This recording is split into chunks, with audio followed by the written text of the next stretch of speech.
In return for these gifts that you have given us, I ask now, in what way may we be of service to you? You may begin with your dialogue and your questions if you wish. Hello, Bashar. This is Christian from Germany, and I have a question concerning your relationship to the all that is. I would like to know if you have any acts or any expressions of your relationship. So do you have ceremonies or celebrations, or do you have any symbols or acts of gratitude, or how do you express and live your relationship to the all that is? Thank you. Again, we allow ourselves to be our true selves, true representations of the individual expressions of all that is that we are. That is how we honor the idea of all that is, by being the most true reflection of the individual uniqueness that each of us expresses, which then creates total harmony in our civilization. An ancient word that expresses our connection to all that is Shakana, the highest exalted light, living light, because everything is made of living light. So Shakana is the highest exalted light that represents the collection of all that is and all the unique individual expressions and reflections of it. We can create spontaneous celebrations on an individual or collective level, but we simply allow those to happen synchronistically, since we operate on pure synchronism in our society. Everything comes together exactly in perfect timing when it needs to express whatever it is excited or passionate to express. And sometimes that may look like a celebration of certain things, but it happens automatically. Nothing is planned. Hi, Good Bashar. day. Good day. Good day. How are you? Perfect. And you? I am well, thank you. All right. What would you like to discuss this day? Well, on Saturday, March 4th in our time, the patriarch of my father's family line, his eldest brother, transitioned. And the next day was my birthday. Happy birthday. Thank you. And happy transition day. Yes, to him as well. He lived a grand, important, very decided life. Physical life, because he is still alive. Yes. All right. Incarnation. He lived a very bold incarnation. All right. Just wondering if there was some message in him deciding to transition the day before I decided to be born. Well, again, it's a reminder that transition is a different kind of birth, a rebirth back into the idea of your natural state.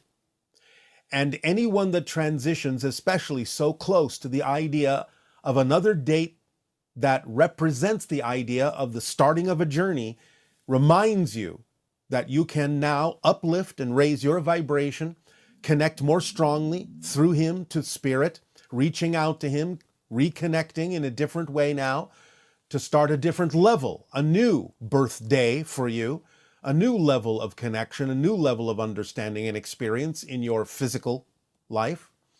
So whatever it is you learned from that individual, carry forth, be bold, live your life in a grand way, if that is what is represented by this individual to you, but on a new level, a new scale, a new vibrational frequency that will carry you forward with more momentum toward your understanding and expression of your spiritual nature in physical terms. Okay. You understand? Okay. Yes. All right. I appreciate that description. Because actually I've been noticing more signs of the multi-dimensionality, in the sense that I've gone to places and had conversations with people about things that they remember fundamentally differently. Like an easy example is I went to a timeshare in San Francisco that I go to often, where I've always entered through a certain door. And this time I was confused when I went because that door wasn't open. And so I went into a different door.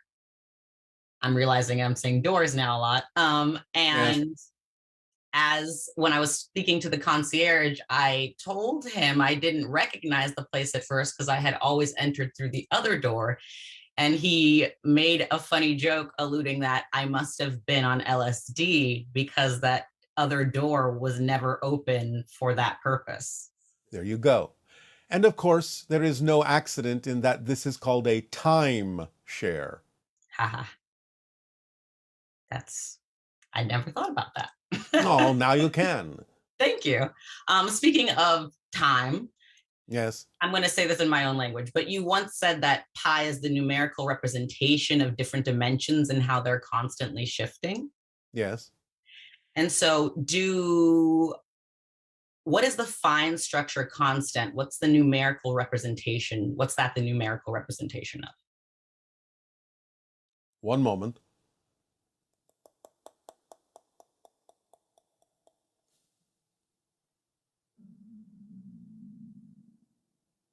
One moment.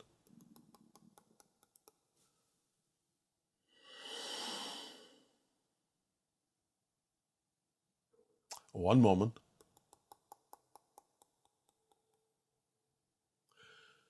This information is not forthcoming through this terminal at this time. Okay, thank you.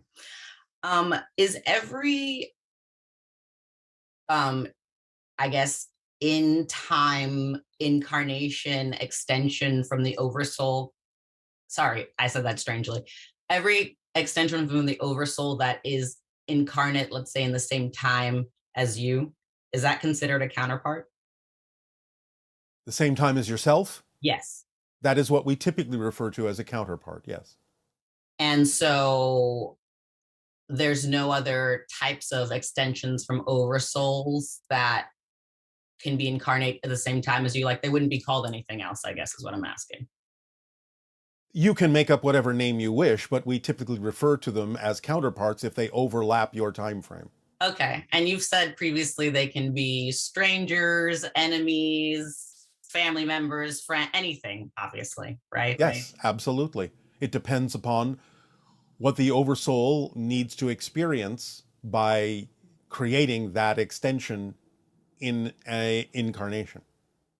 Yeah. It doesn't have to have necessarily any meaning for you at all, or it could have profound meaning for you. It just depends on what it is that's being investigated by that particular extension, by that particular counterpart. Okay. And if it has profound meaning, then how much of that meaning for us is relevant to the connection to the oversoul?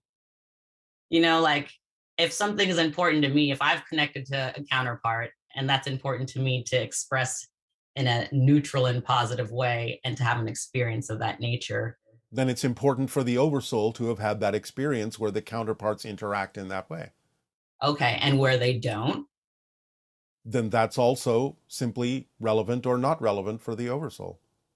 Relevant or not relevant? Well, in other words, if they don't interact at all, obviously there is no relevance for them to do so as far as those particular extensions are concerned. Yes. I'm saying where they interact and the experience is negative. That can still be very relevant for the oversoul. And if me as an extension would rather have a neutral or positive experience from what has previously been a negative experience with the counterpart, do I have that influence? You find relevance as an individual, and when you find relevance as an individual, then there is relevance for the oversoul as well. It's not excluding anything, it's including everything. So the idea of relevance for the oversoul is also relevance for you as an individual soul. Okay. Otherwise, it wouldn't happen to you. It would be relevant for some other extension. But if it happens to you, it's not only relevant for the oversoul, but it's relevant for your individual experience as well. Otherwise, it would happen to another extension. And then naturally, if it persists in being relevant to me in terms of my like core signature or my nature, then it would just naturally or sustainably persist of its own accord, me being myself, them being themselves. Yes, unless you change your mind about whether or not you wish it to continue. It's my choice. It is your choice. That doesn't necessarily mean that you haven't set it up as something that you really do need to do. I'm just saying you always have the option to discount it or dismiss it, that doesn't necessarily mean you shouldn't pay attention to it. I'm just saying you always have the option. Then whatever the result of that particular choice is, will be something that you will also experience that will be relevant for you. I see. Well, I would like to share in, closing more or less that what I've learned from this counterpart, loving them and learning what love is with them through what has been a spectrum of polarity, but negative, neutral, and positive, is that I used to think that unconditional love was determined by how much you love. But what I learned from and with this person is that unconditional love is more determined by the conditions. Because if the love can't survive the conditions, then it isn't unconditional. Yes. The idea of unconditional love is simply the frequency of existence itself, and sometimes has very little to do with human expressions that are recognized or called love. So the idea is to understand that it's a state of being that is pure unto itself, that allows for a compassionate relationship to exist in an observational way, regardless of what the actual human interactions have to do with. So it's kind of on two different levels. You can have the unconditional love, which is the pure state of being of compassion and recognition and allowance, while at the same time allowing yourself to recognize that you may have set yourself up for certain conditions and terms and experiences that are not necessarily always expressed through unconditional love, but could be. Okay. And ultimately presented with this so that you decide what you prefer. Yes. Got it. The game is endless. Yes, That absolutely. made me tear up. So thank you, Bashar. You are welcome. Thank you. Aveo. Ave.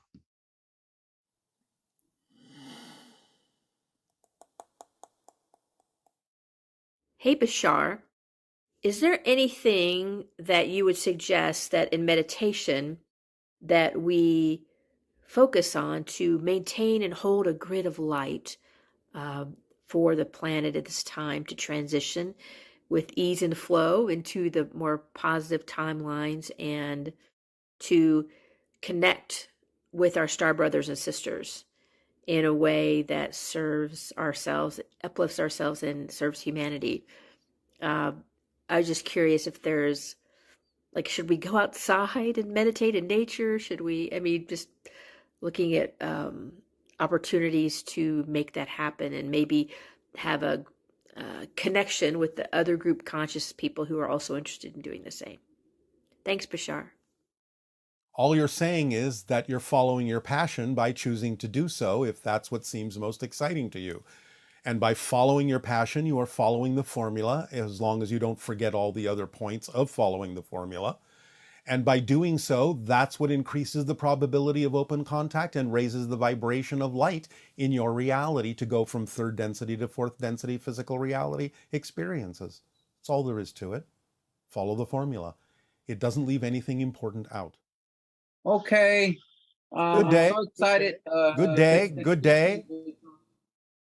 So excited to speak to you, Bashar. And you as well. Good day. Good day. I have 3 questions for you. Yes. My first one is there were these beings that contacted me in a dream state, and I got the feeling or the sound of Lithians. They were almost kangaroo-like individuals. Can you tell me anything about them? Not at this time. Okay. All right. Next question. I was living in Hawaii for a few years, and this happened 3 times to me. This entity or being came into my bed, and it I felt it lay behind me, and after that, it wrapped its arms around me, and it gets kind of confusing because I was confused that the first time it happened, whether I was dreaming or whether it was really happening. And when I felt its arms around me, it felt kind of hairy, spiky, to a sense.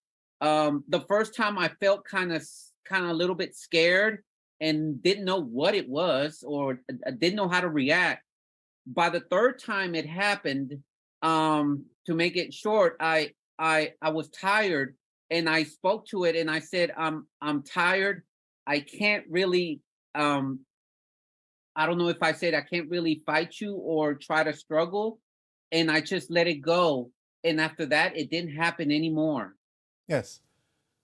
So, for the purpose of allowing you to learn to let go and not struggle with the idea of making connections to other beings that you have made agreements to make connections with, it was in that sense a brief exercise to allow you to know that there is no reason to fear and that you can let go, and that letting go is the proper vibration to live your life in, so that whatever really needs to happen can happen more automatically, more effortlessly. Wow. I love you, Bashar. I'm gonna be 50 years old this Earth cycle, and I just feel like a champ. All right, congratulations. Is there a third question? Yes. The next question is: Willa Hilla Christen is 700 years in the future. I was wondering one day, how far can you perceive what we call the future? Can you perceive it? Can you see it 700 years past that? Past? To some degree, we can. Again, it depends upon the purpose. The idea is that we understand that in about 1,000 of your years, humanity will have become the sixth hybrid race. And in a sense, overall, you will be done with the idea of incarnating on Earth. As the sixth hybrid race, you will blend with the other five to become the seventh hybrid race, which will usher in a 100,000 year piece in the idea of your quadrant of the galaxy. Wow, amazing. Amazing. Those are my three questions, Bashar. Thank you very much. I really appreciate you, and I love you so much. Our unconditional love to you as well, Aveo. Aveo.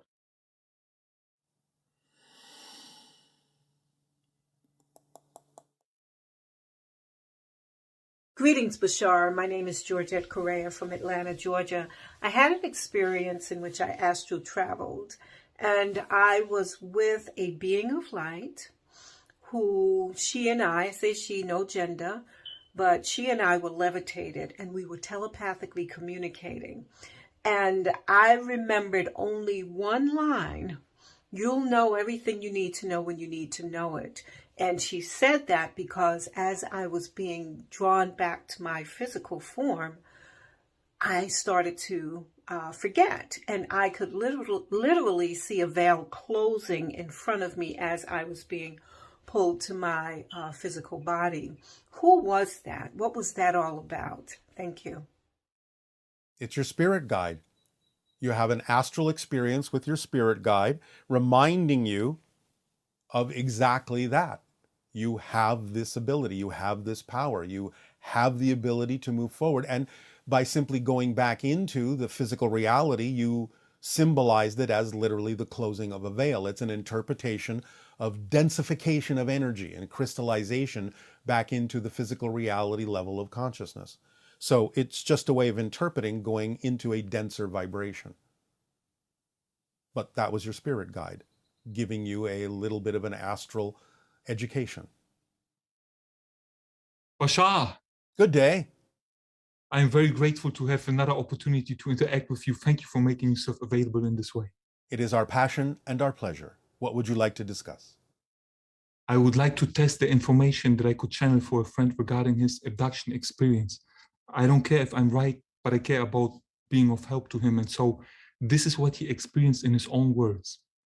I saw a 5.5 foot tall insectoid being with 4 antennae, 2 from its head, 2 from its cheeks. It was dark brown, black in color, had huge eyes, and somehow sent coercive energy to make me comply through the antennae. In an interview, he describes to find himself in a cave where there are also humanoid-looking beings and where he's looking at a vast array of screens that all played different androgynous images that were very vibrant in color and that were moving very fast from right to left. He was receiving information from the vertices between these fast-moving images. Could you please help him make sense of this and tell us what the scar from his encounter, which sometimes changes color, represents? Yes. You are looking at a point in the history of the Greys, before they became the Greys, where they had understood they needed to become the Greys, mutate themselves in that way in order to reclaim their heritage and allow their culture to be perpetuated, whereupon they hired what most people on your planet refer to as the mantis beings, the insect-like beings, to be the overseers of this program of hybridization that would allow their culture to survive. But at a certain point, they were underground in what you call tunnels and caves to protect themselves from the damage they had caused on the surface of their planet, their version of Earth, in another reality, and were now at this point in what you have perceived, deciding exactly how to move forward, how they were going to change themselves, how they were going to become a unified hive mind, in a sense, becoming somewhat androgynous, losing certain abilities, so they could regain certain abilities in the creation of the hybrids, such as my civilization. This is what you were perceiving as that moment in their history. Thank you. Yes. Us interacting with each other is building this beautiful container for unity consciousness on this planet. I find myself in the state of loving it and of integrating my divine masculine and divine feminine, my reptilian and my Pleiadian, my Orion and Sirian aspects, balancing the two brain hemispheres and evolving the global mind. Yes. I am what I am, and I love it. I don't do time wars. Life is too precious not to live in alignment with creation. And my question and request is there anything that the Interstellar Federation would maybe please like to share with the Move On Symposium this year, which is titled Aliens, Friend or Foe? What you are always interacting with are friends. There are no foes around you, none that can reach you. The idea to understand is that there is a high probability, above 90%, of a major contact event happening somewhere around your year of 2026 and 2027 that will change everything and the way you look at life and the way you connect to the stars. So be prepared for the idea of an upliftment of vibration, a recognition of awareness and awakening to the idea that you are part of a galactic family, which is imminent, not too far away. Thank you very much, Bashar. Thank you. It is our passion and our pleasure. Aveo. Aveo. Yo, what's up, Bashar? Thanks for this opportunity. I wanted to ask you that are different brainwave frequencies, different sub-egos, like are different brainwave frequencies, could they be considered as the physical manifestation of thoughts? And the collection of different certain frequency, like area, such as alpha waves, could they be considered a sub-ego, like a mind within a mind, a collection of thoughts, a thought process? Thank you very much. Yes, to all of it, if you wish to look at it that way, and if those definitions help bring you clarity. The vibration and the different states of being in the brain are the result not just of the idea of thoughts, but of the idea of belief systems, because it is belief systems that actually generates the physical personality, which then has the thoughts that go with those particular frequencies. But I know that sometimes on your planet, people interchangeably use the idea of thoughts and beliefs. But it is really fundamentally what you really believe to be true that generates the frequency state that you're in. And sometimes what you know to be true, which is beyond belief, which generates those frequencies, which then generates the thoughts that are germane and relevant